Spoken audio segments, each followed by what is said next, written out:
Good afternoon, dear children.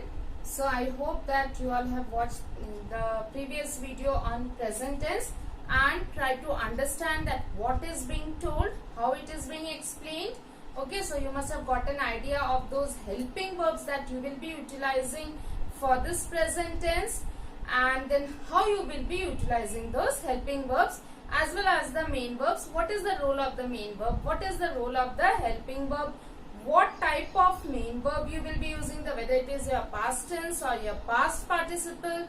So these all things you must have understood, and I hope that you must have learnt about the base form of the verb, the past tense of the verb and the past participle of the verb. Okay, when you are thorough with it, then this answering these tenses becomes very easy.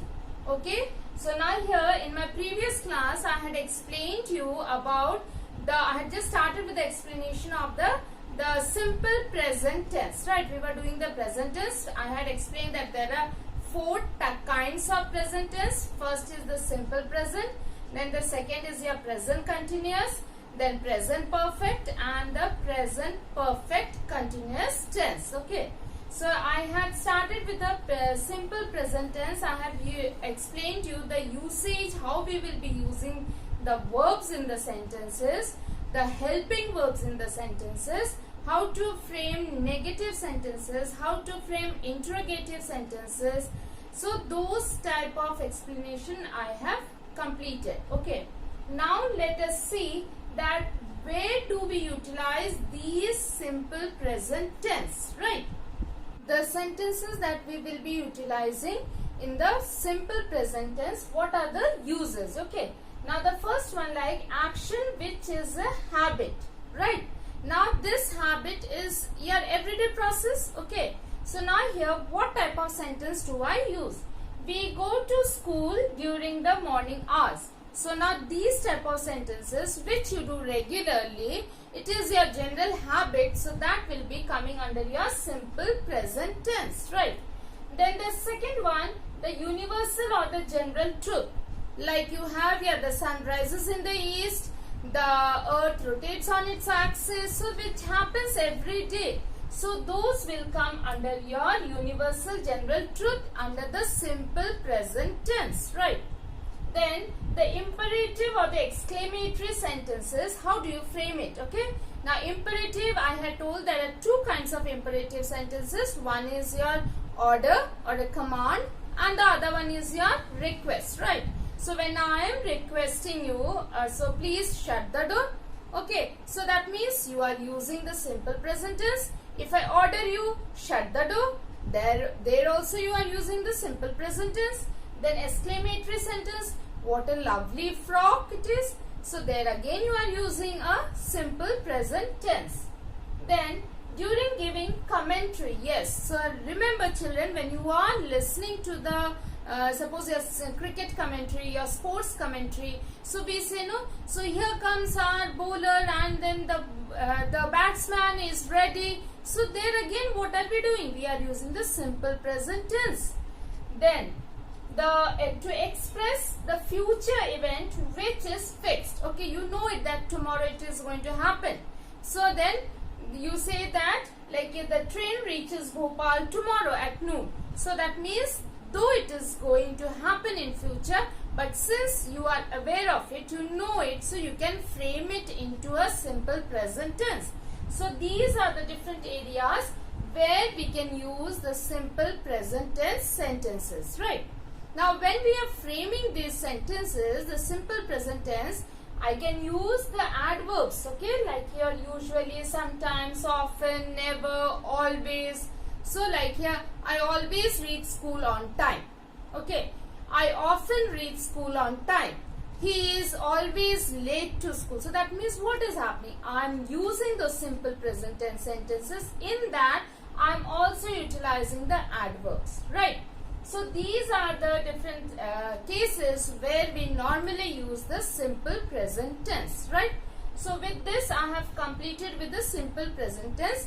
Now the next one topic which we are supposed to do is the present continuous tense. Okay, Now today I'll start with that, the present continuous tense, which I had given you a rough idea that how we will be using this present continuous tense. Okay.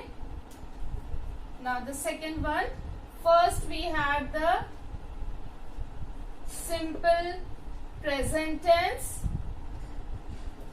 then second the present continuous tense. Okay, then third we have the present perfect,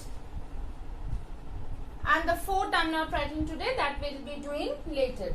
Okay, so now let me see how much I can finish with this.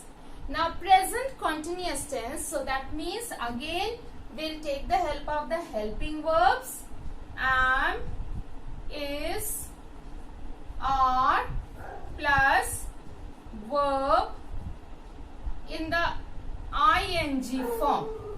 Okay, so now like here, I am walking to school, right? Am is your helping verb, right? Then the verb, main verb is your walk, which is in the ing form. So we are getting I is your subject.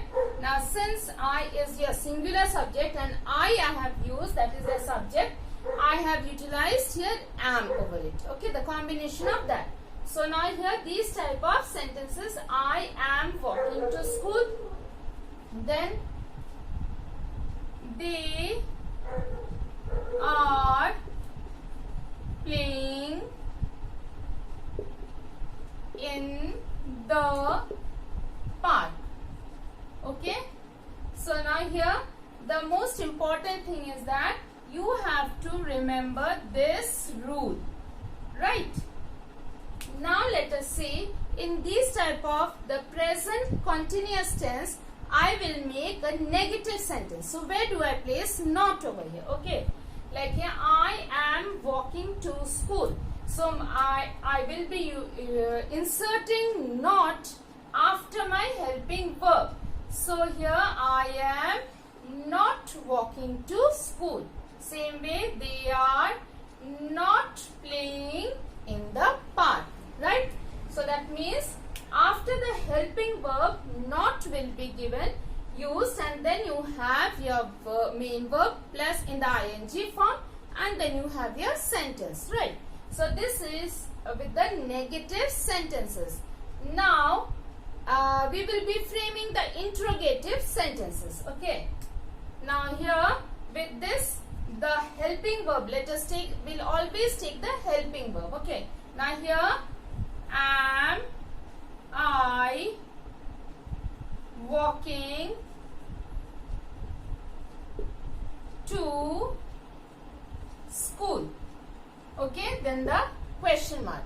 Or else you can, since we do not ask such type of questions to ourselves, am I walking to school? Sometimes we do utilize those type of questions. Okay, you can also ask, are you walking to school?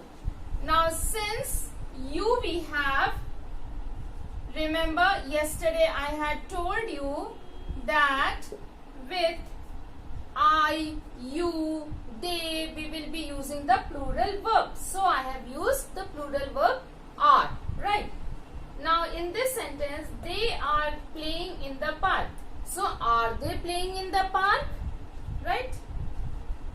Are they playing in the park? Okay. So here, this way we will be using the present continuous tense, right? So I hope children you have understood this. Now let us go to the next topic of this only. Okay.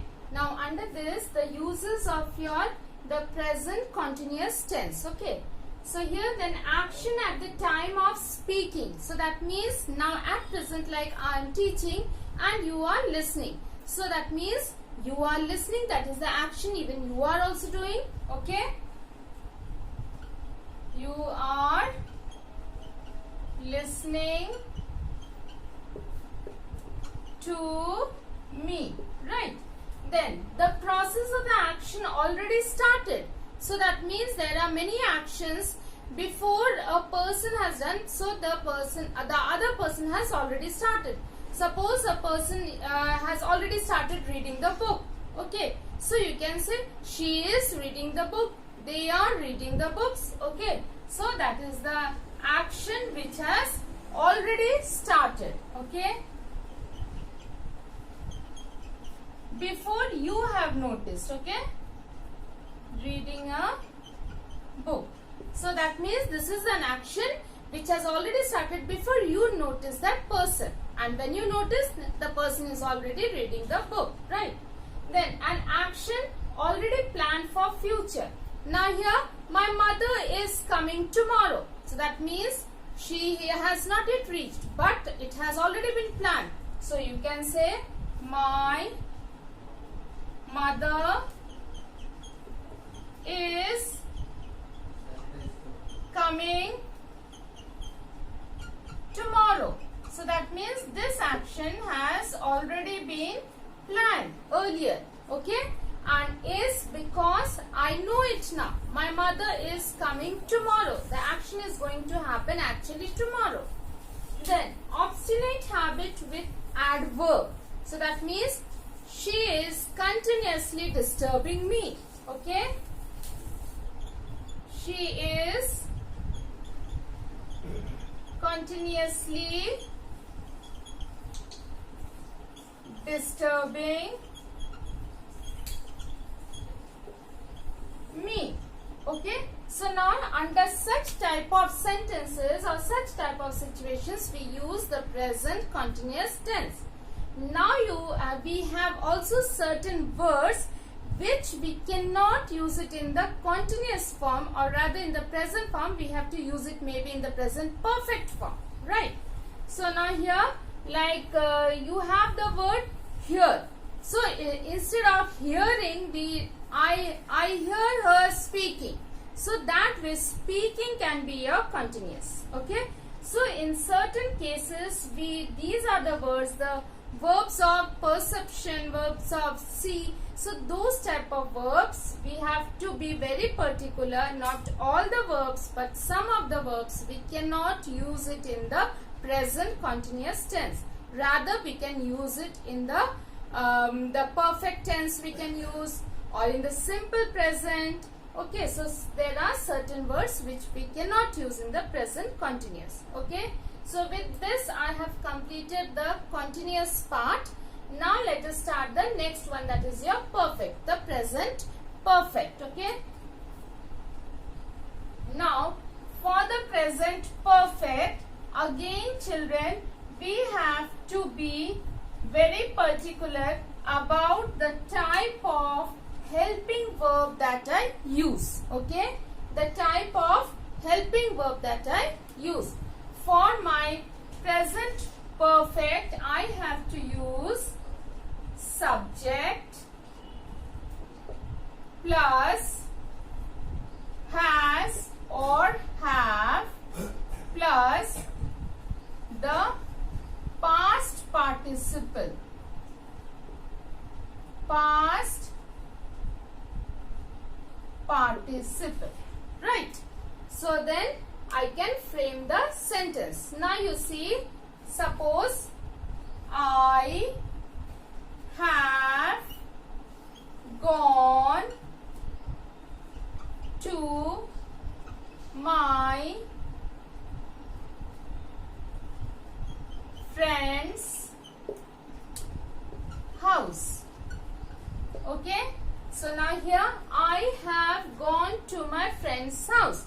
So that means now gone is actually the past participle form of your verb go. Okay, and have I have used because I is a special case. I had mentioned that with I we will always use a plural verb, but normally with has we use the singular the subject, and with this we use the plural subject. Okay, though I is your singular subject, but still I is your special case.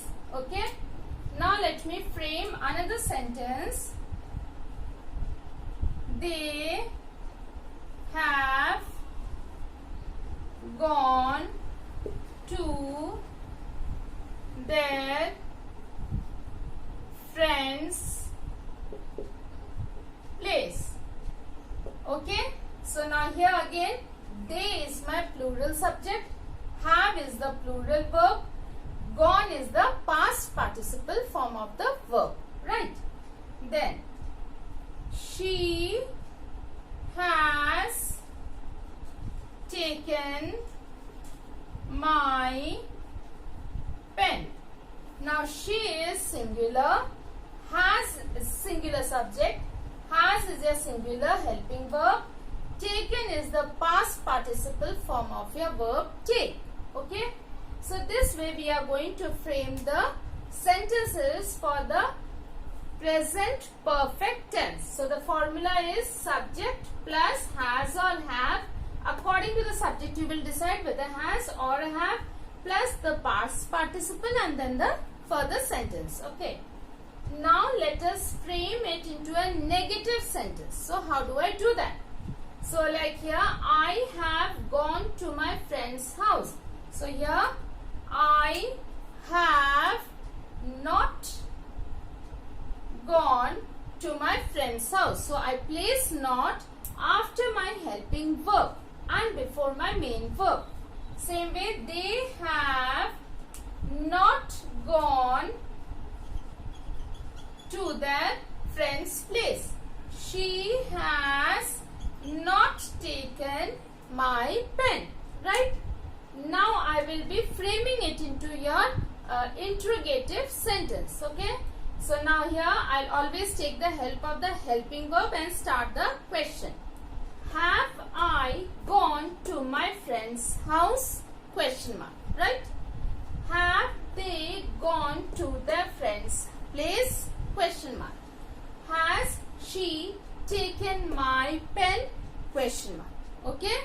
So children, I hope that you all have understood as I completed to the present continuous, present perfect, and in my next video I will be doing the present perfect continuous tense, the last one. Okay? So please go through your book, watch the video carefully, and easily will be able to relate what is being explained there. Okay? So please, thank you and have a wonderful day.